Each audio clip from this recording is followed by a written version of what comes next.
unusual electrical signals that drive your heart. So we as a consequence of that, or I guess as a benefit of that, we make about 50% of the electrodes that are used to detect the electrical signals in your body. 50% of the world's supply of those. So we make billions of those in Fitchburg here. So we're at 25 Sawyer Passway and 41 Sawyer Passway, which is it's next to the commuter rail station, you know, on that side of Main Street, kind of adjacent across the street from Dunkin' Donuts or the CVS, you know, kind of on North Main Street. So we're at the junction of Main and Summer Street. So yeah, so been around for quite a while. We're a publicly traded company, you know, so you can buy stock in Micron. We're traded on the what's called OTC, over the counter, OTCQB, and our ticker is MICR. So that's the company. Let's see. Does that answer your question? Do you want me to tell you more about what we do here, or? Yeah, can you tell us a little bit about what your company does? I know your company is involved with making products for several different industries. Could you tell us a little bit about the industries that your company is involved with, and maybe share some of the products in those industries that your company produces? Yeah, so we manufacture for the medical, defense, automotive, and consumer markets. We're compliant, you know, to the standards required for those different markets, like FDA, ISO 13485 is medical, ATF for defense, and then on the automotive side, it's called PPAP, is the quality protocols that they use. And oddly enough, on the consumer side, you know, it's just generally good practices. But yeah, so we make some pretty neat stuff here. We make implantable replacement parts for your body, like knees. So this actually would be, if you had this installed in your body, this would be on the bottom side of your femur, you know, the big side of your leg, the top of your leg. This will get driven down up into the bone, you know, so it would kind of mount into your femur like this. This was your leg. And then on the bottom, we have a plate made out of titanium and plastic, which this rides on, and this would be inserted into your femur, into your tibia. So so you have a tibia tray and a femur, you know, that work in conjunction with one another. So that's some of the products that we make. You know, hips is another replacement part. And then on the med device side, we do other things that would be implanted in your body. Like this would be a wrist plate. So if you broke your wrist, it would get inserted into your bone and then screwed to hold it together. And then in the case of a broken rib, you know, this is a rib plate. So the same idea, it would be screwed into your rib so that it doesn't puncture your lung.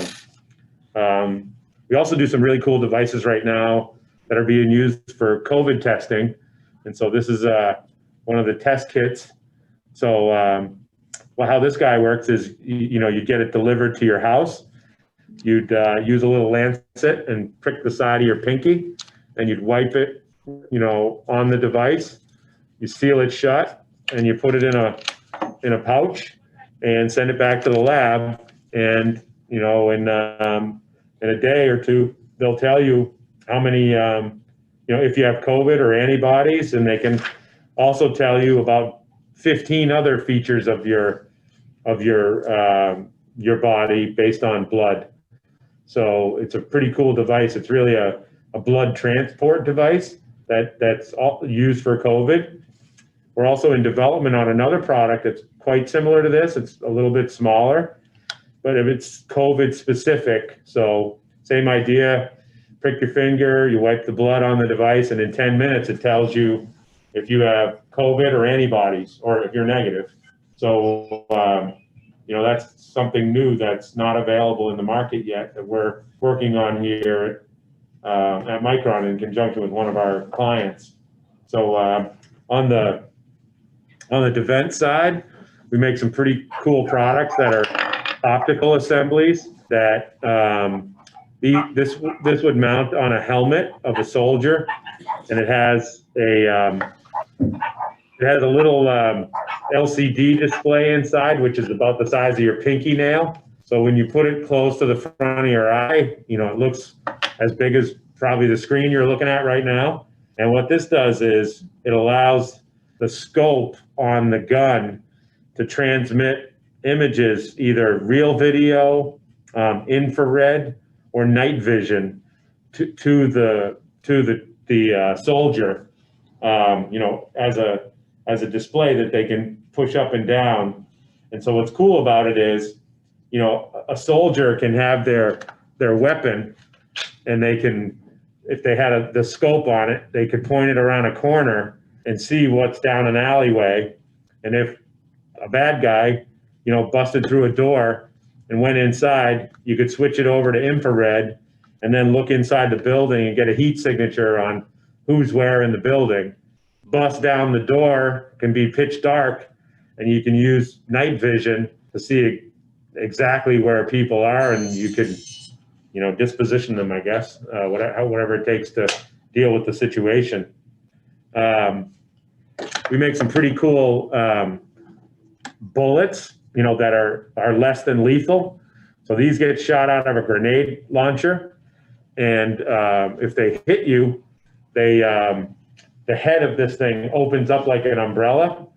So it travels at 200 miles an hour. So it hits you like a golf ball, but when it opens up, it's more like a baseball. So, you know, it could kill you just like a baseball could kill you if it hits you just wrong. But for the most part, these are used for crowd control, and you know, different things can be put in the head of this projectile, like pepper spray, you know, which makes your life miserable if it hits anywhere near you. So these are pretty cool, you know, products that we make here at Micron. I'm trying to think if there's any other things that we have laying around here. The automotive side of the things that you guys produce. Yeah, so we make clips. Actually, they don't seem very exciting, but these are little clips that go into the upholstery. I think I have a sample of it here.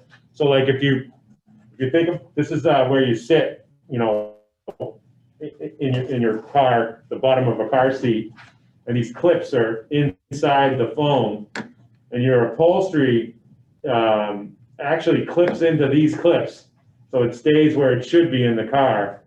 And the clip that I just showed you is used in all Teslas, and it's just started in production of the Ford F-150, the new Ford F-150, and a whole bunch of other cars, for example, but those are things I think most people can relate to.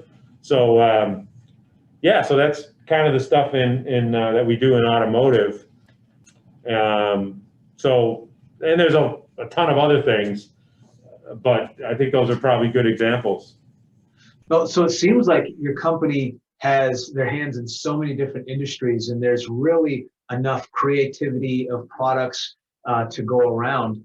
I know if I was young and interested in getting to the field, absolutely, I would, that the car technology, the medical device production, and you know, the non-lethal ballistic rounds, those are all things that I would be very interested in.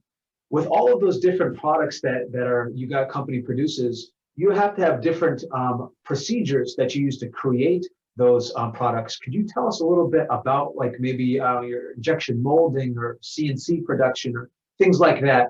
How do you guys create those products? Yeah, so we machine through CNC machines, which are very accurate milling machines, both metal, which is like the knees and hips, and the parts for the fence. So we actually mold these to start, injection mold them, which is plastic. This is made out of plastic. And then the tolerances and the specifications that have to be met are so precise, you can't mold it in. So we then machine in those features. So we have CNC machining, we have injection molding, we have tool making, where we create the molds that are used for injection molding and the fixtures that are used to hold these parts when we machine them, which is a very precise thing too. So, you know, it's one of the things I left out is we're doing some pretty cool stuff. Maybe the students can relate to this for Oculus right now, for Facebook Oculus. So we're working on some lenses for them for their, you know, their virtual reality headset that's in development. So yeah, we're pretty excited about that, and that's brand new for us.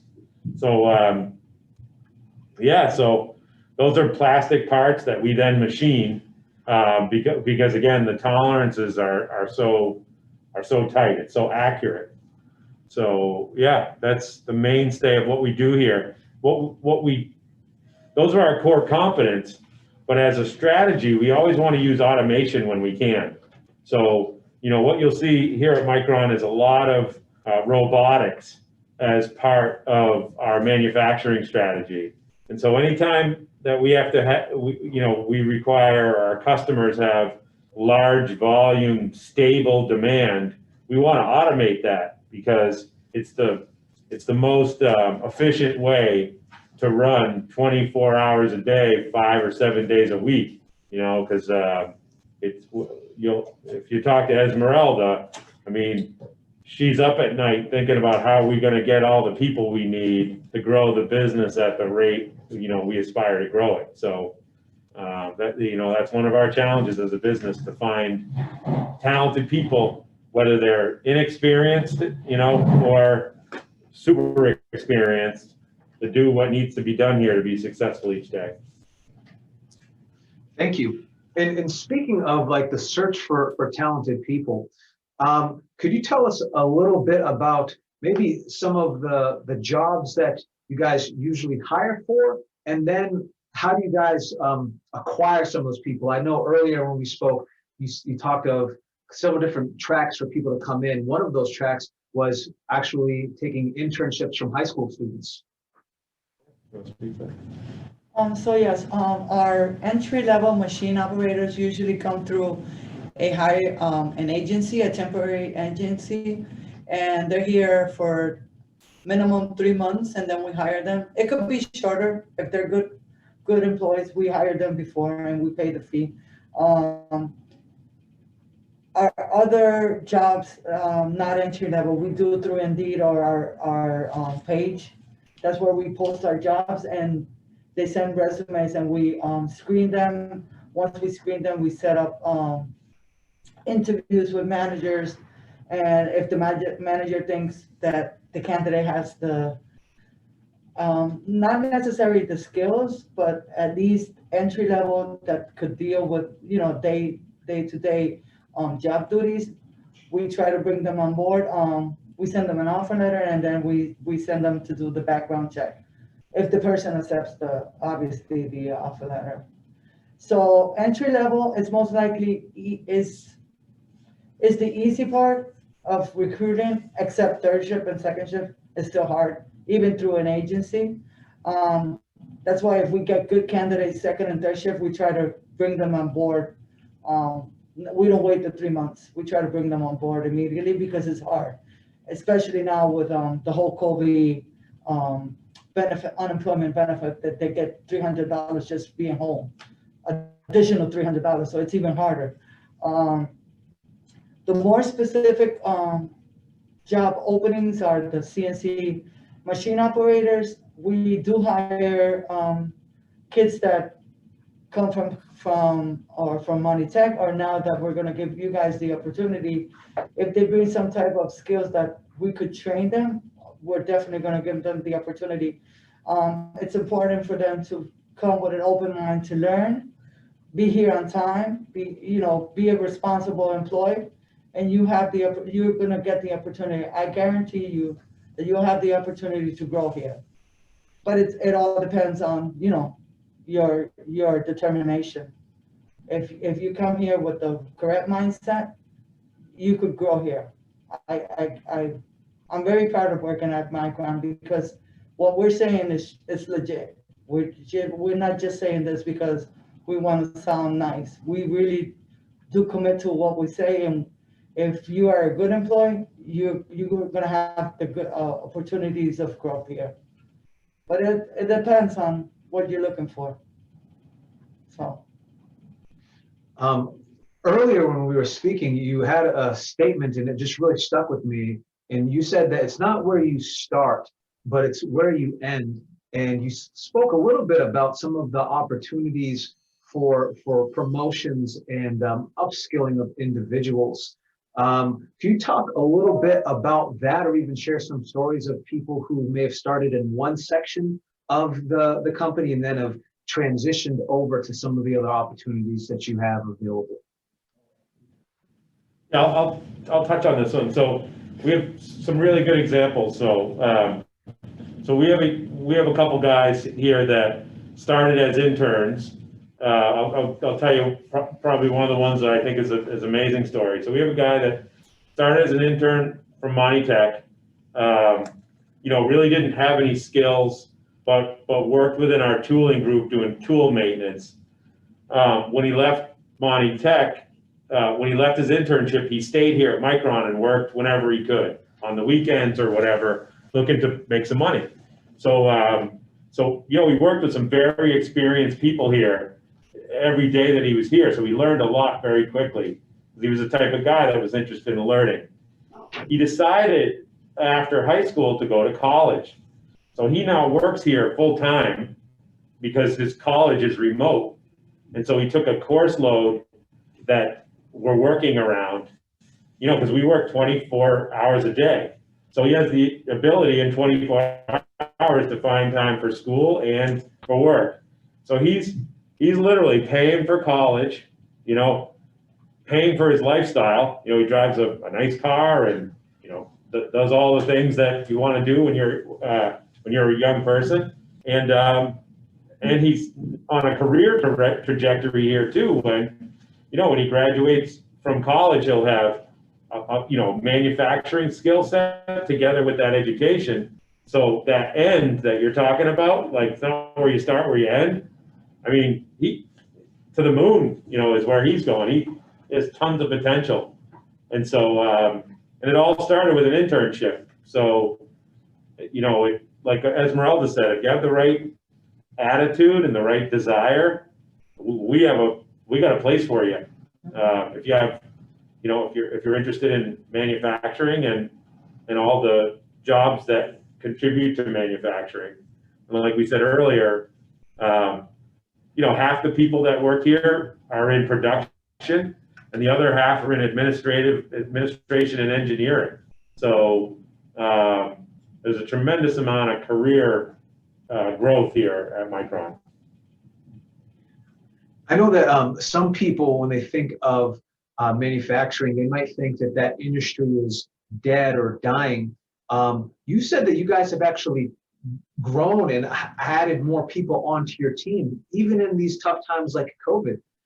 Could you talk a little bit about maybe the security in your company and in manufacturing, at least for how your company operates? Yeah, so ironically, what's happened over the last 4 years is, our government has taken a position where it's made it more challenging to buy overseas, and extraneous of all that, COVID cut down all travel, right? So if you had a supplier in China and you wanted to go there, you couldn't. Up until recently. So it created a huge disruption for a lot of companies that couldn't have anticipated that. So when you put those two things together, it made manufacturing in the US a lot more compelling. And the other thing that's compelling about US, and as manufacturing becomes more automated, is it doesn't matter where your factory is. If it's automated, it costs the same to make something. So, but the key to any manufacturing is both about production, but it's also about that development effort up front and developing something so it can be automated. And, there's a whole ecosystem of activities here that contribute to a manufacturing strategy that that's automated. And so, yeah, so that's kind of cool thing about robotics or automation here at Micron. You brought up the whole ecosystem that needs to work together in order to have your company be successful. Can you talk about some of the other jobs that exist in your company that aren't just directly with the production line? Can you talk about some of those other positions? Yeah, so we have quality jobs, you know, where people are inspecting documentation or components, and we use optical inspection equipment and microscopes and things like that. So it's more of like kind of a scientific job. You know, there's a lot of activities that, like Ian, our intern here, Ian, he's constantly doing stuff in Excel. So he's crushing spreadsheets all the time and, you know, working on all these projects that are important to either a customer specific project or like some type of an efficiency study or bid and proposal effort we have underway here at Micron. So, you know, there's a lot of, and he's, you know, although he's a college student, he does not have a degree. He's a sophomore. So, you know, so those are the type of skills that we have in accounting. You know, we have a team in accounting and finance. We have a team in quality. We have a team in IT. You know, and that team's sole focus is to make sure all the software and hardware and everything we all use as tools is working properly. We have good security and, yeah, you name it, good infrastructure like this owl that we're using to have this meeting. So that's the IT team. So, you know, this business has this ecosystem, which is in any business, if you will. But I think the neat thing about manufacturing is if you have questions about what we're doing, you can walk right out on the production floor and see it. It's very tangible. And if you're the type of person that, you know, learns by seeing or doing, you can do that here on that evolutionary path to your, you know, maybe your ultimate career goal. So. Great. With the time that we have, I do have more questions that I would like to ask, but I would like to turn it over. If any students are brave enough to ask any questions, you know, we would love to hear from you because this is a great opportunity to engage with an employer that is very local. Ooh, the $1 million question. The first one pops up in the chat from Angel. What is a starting pay? So starting pay for an entry-level job is about $13.50 an hour. So that's somebody that comes in with, you know, no experience, no skills. But that's for molding machine. For CNC machine operators, 15 to 17 with no experience. So it's a little bit more. So the most introductory position with no experience required, that is around $13.50. But the other one for you said a CNC operator with no experience, it's 15 to what? 17. 17? 17. Okay. It all depends their interview. So, what skills they bring on board. So we're not expecting a person right out of high school to have experience. But let's say if they did start working at your company and over time they gained some skills, what would a salary look like? I understand there's lots of factors that go into it, but what would a salary look like for a person who's been at your company for a while and who's a machine operator or even in some of your R&D? Yeah. So we have one of our guys. So a great example is Matt, who left the meeting. He was here in the last one. You know, he makes his pay range is in the $80,000 pay range. And we have other CNC programmers that make more than that, and they're about his age, and he's, I think, 26 years old. So, I mean, so for the CNC programmers, you know, they started as machine operators. They learned how to program the machines and be machinists. So we have 3 grades: operator, machinist, and CNC programmer. And so, but we also have CNC programmers here that, you know, have more experience than that, and they make over $100,000 a year. And then we have engineers that make more than that. So, you know, the manufacturing is, you know, has the propensity to be a high-paying career choice. And I think it's very stable because what's happening is logistics are becoming very expensive. So, right now the world is flush with deliveries. So when the demand for stuff being delivered goes up, and the supply remains relatively stable, the cost increases. So that holds true in manufacturing as well. So if it was easy at one time to have your stuff transported, from overseas to the US, that got a lot harder recently. And when it got harder, it got more expensive. So that makes us more competitive to be local here in the US. And we have huge markets.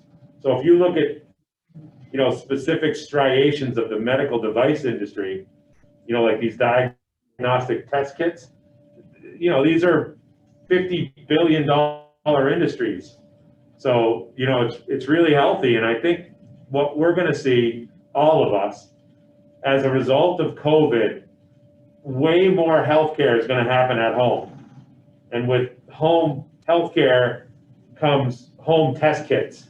So we've had a tremendous amount of marketing focus on that, knowing that that's where we're headed. So yeah, so I don't know if that answers the question about the stability of our business or our industry, over time. No, absolutely, it does. Oh, we have another one. Well, that's a great question.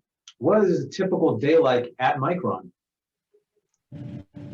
So it depends on your job. So we have, because we run three shifts.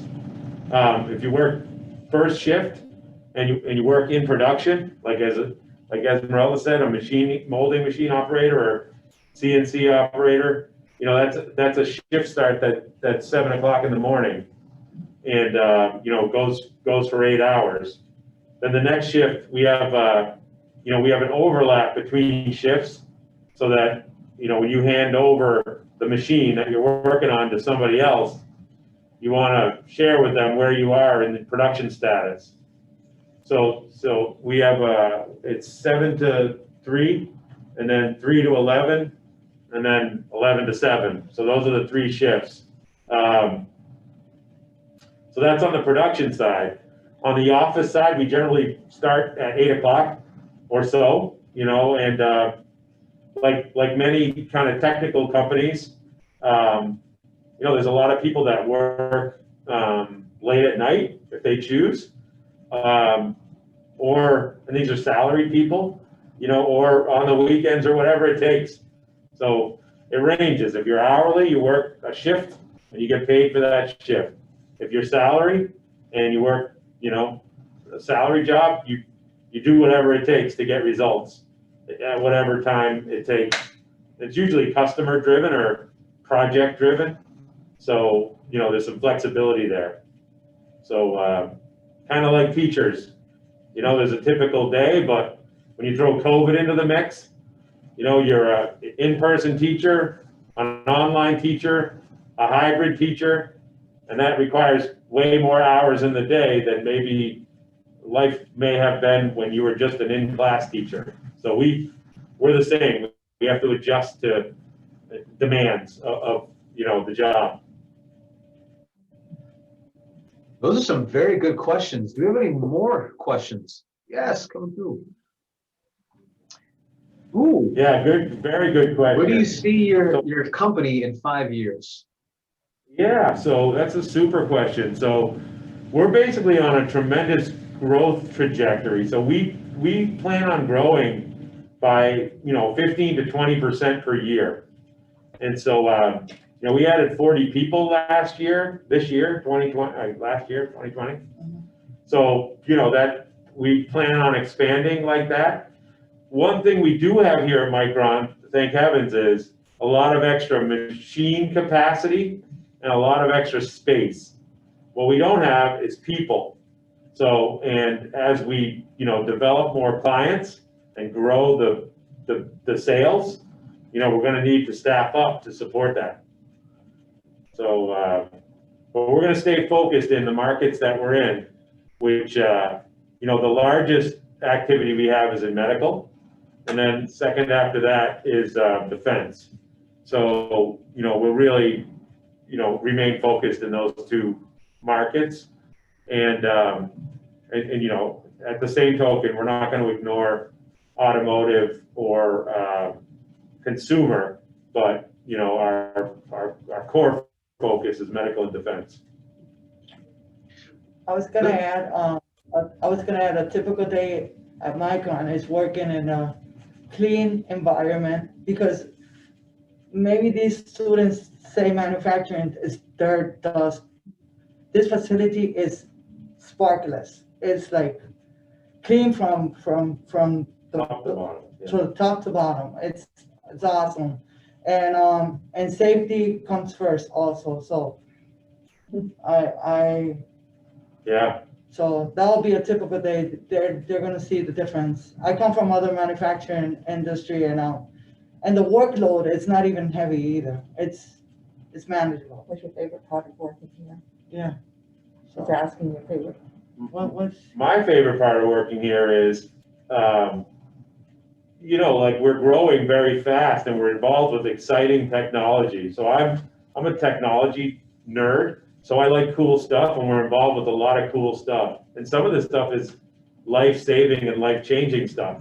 So I kind of like, you know, having that purpose, and then having interesting things to do. And then the other thing I like about it is, you know, we're building a culture here that's about team. You know, so when you're on a good team and you're winning, it feels good. So I kind of like that too. These are great questions. Yeah. Going back to the other question about where do you see your company in 5 years, and I really love that you see growth opportunities. But one of the obstacles that growth opportunities is getting the right people to join your team. For these young people who are interested in maybe joining your team, what would they need to do in order to contact you? What would some of the baseline skills or requirements would they need in order to either work at your company or get an internship at your company?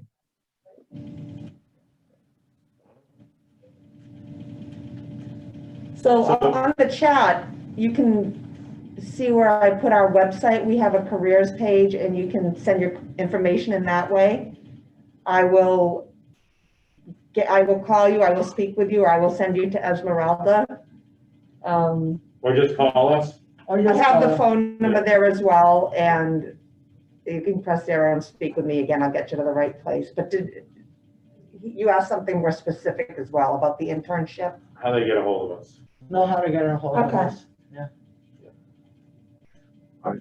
Great. Well, now, what are the minimum requirements? I know that we have, obviously, being around heavy equipment, they need to be a certain age, and Yeah. 18. It depends what they're doing, what job they're going to be performing. What's the minimum age period? Oh, what's the minimum age? Yeah. 14. Yeah. Yeah, it's Yeah. 14. Oh, with parents' permission. Yeah, Yeah. with parents' permission is 14. Okay. It's Great. regular. Yeah. You know, same standards of Same any standard. company in Massachusetts. Yeah. So, but I don't think we have any 14-year-old employees today. I think We have 15. we do. Banier, when he started, he was Oh, yeah. 15. Yeah. Yeah. So he was an intern at 15. Yeah. Awesome. Now, with a few minutes remaining, does any of the students have questions? Or if not, then I'll end with people from Micron giving us the golden nugget. Well, one little bit of advice you would want to share with these students so they can, either have, a successful career going forward. Oh, they had one more. Said, what's your biggest challenge? And Mike, did you already ask that one? Good questions. Our biggest challenge is adding good people to the team. So like it's constant. It's a constant thing. Like it's unrelenting. This pursuit of more team members. So that's the overarching challenge that we have here at Micron. Probably the second biggest challenge we have is trying to think, what would be our second biggest challenge? I mean, it's certainly, that's a big one. Get a new contract. Yeah, I guess our second biggest challenge is because we function in medical and defense and compliance is such an important part of it, that process is not short. So like, you know, I was telling you, working on this COVID test kit, we've been working on this since March, you know, so, and our customer has to go through FDA approval. So like, the second piece of challenge is time. We could go way faster than compliance, I guess, allows, you know, the governmental processes allow. So patience, I think, is the other challenge. Yes. Is to wait.